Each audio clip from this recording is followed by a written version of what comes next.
ચાલો મિત્રો, આજે 50 જ રૂપિયાની વસ્તુમાંથી આપણે 500 ગ્રામ મીઠાઈ બનાવશું ને એ મીઠાઈ તમે લેવા જશો ને તો આપણે 400-500 રૂપિયામાં બજારમાં મળે, પણ ઘરે તમે આસાનીથી એકદમ સરળ રીતે પહેલી જ વારમાં પરફેક્ટ બનશે. તેના માટે સામગ્રી શું છે તે જોઈ લઈએ.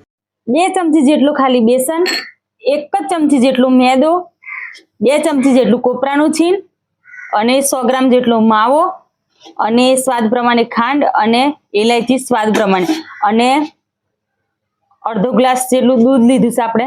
તો ચાલો રેસીપી સ્ટાર્ટ કરીએ. તો પહેલું 1 ગ્લાસ જેટલું આપણે દૂધ છે ને એ દૂધ પહેલા આપણે દૂધ લેવાનું છે. દૂધ ગરમ પહેલું થતા પહેલા જ તમારે અંદર માવો નાખી દેવાનો છે.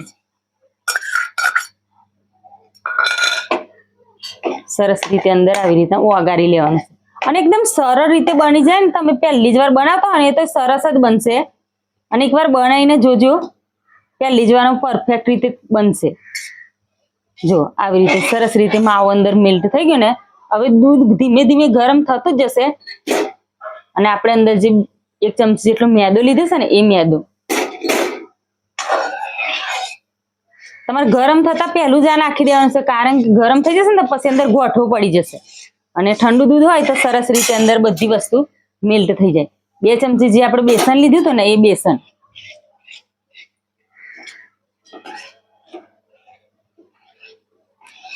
તો ધીમે ધીમે બધી વસ્તુ આવી રીતના આપણે મિક્સ કરી લઈશું. કોપરાનું છીણ અને ઇલાયચી પાવડર અને ખાંડ ઓછી નાખું છું, કારણ કે માવો મેં મીઠો લીધો છે એટલે. બધી જ સરસ રીતે આ બધી વસ્તુને આપણે મિક્સ કરી લઈશું. જો આવી રીતના. શરૂઆતમાં તમને એવું લાગશે કે મીઠાઈ નહીં બને, પણ મીઠાઈ એકદમ પરફેક્ટ રીતે ને જોરદાર સ્વાદમાં પણ મસ્ત બનશે. તમે એકવાર આ મીઠાઈ બનાવશો ને તો બજારમાં અહીં મીઠાઈ લાવવાનું પણ ભૂલી જશો અને ઘરે જ આ જ મીઠાઈ બનાવીને ખાશો. જો હવે ધીમે ધીમે ગરમ થવા લાગ્યું ને એમ બધી ગાંઠો આપણી થઈ ગઈ છે ને કલર પણ સરસ આવે છે. તો આને સતત આપણે હલાવતા રહેવાનું છે, જેથી કરીને અંદર બેસન અને મેદો છે ને સરસ રીતે માવાની અંદર મિક્સ થઈ જાય. તો મિત્રો 5 મિનિટ પછી તમે જુઓ સરસ રીતે ઘટ થવા લાગ્યું છે ને. પણ ધીમે ધીમે હલાવતું જવાનું એટલે નીચે ચોંટી ના જાય. ખાલી 10 જ મિનિટ લાગશે બનતા, વધારે વાર ના લાગે. 10 મિનિટ સુધી તમારે આમ સતત હલાવતા રહેવાનું છે અને ધીમે ધીમે ઘટ થઈ જશે. તો ચાલો, સરસ મજાનું રેડી થઈ ગયું છે ને. તમારે આવું જ રાખવાનું છે એટલે એકદમ લાડુ આપણે જ્યારે આના બનાવશું ને તો એકદમ સરસ રૂ જેવા પોચા પોચા બનશે. તો હવે આપણે આને ઠંડુ કરી લઈશું 10 મિનિટ સુધી.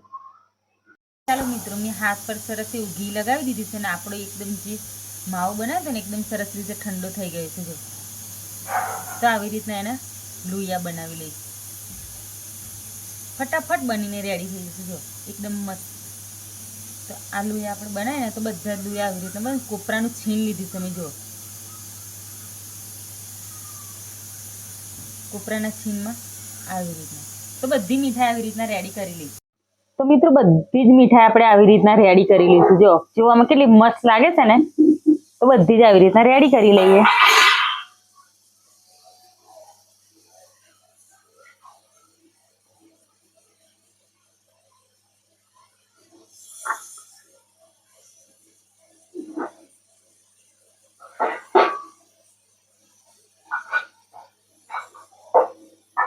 તો ચાલો મિત્રો, આપણે ગોળ ગોળ શેપમાં પણ મીઠાઈ બનાવીએ અને પેડા જેવી પણ મીઠાઈ બનાવીએ.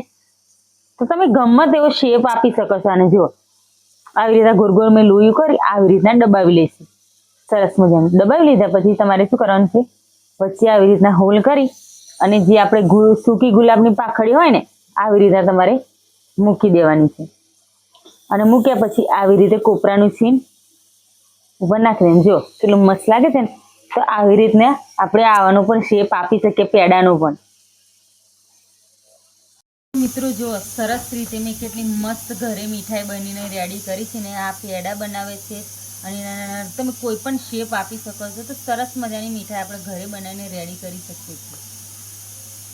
તો મિત્રો આજે મેં સરસ એકદમ પરફેક્ટ રીતે તમને ઘરે આસાનીથી મીઠાઈ તમે કઈ રીતના બનાવી શકો છો તો મેં બનાવવાની રેસીપી તમારી સાથે સ્ટાર્ટ કરી અને તમને બતાવી. સ્ટેપ બાય સ્ટેપ તમે રેસીપીથી બનાવશો ને તો પહેલી જ વારમાં આ મીઠાઈ તમે પરફેક્ટ રીતે બનાવશો.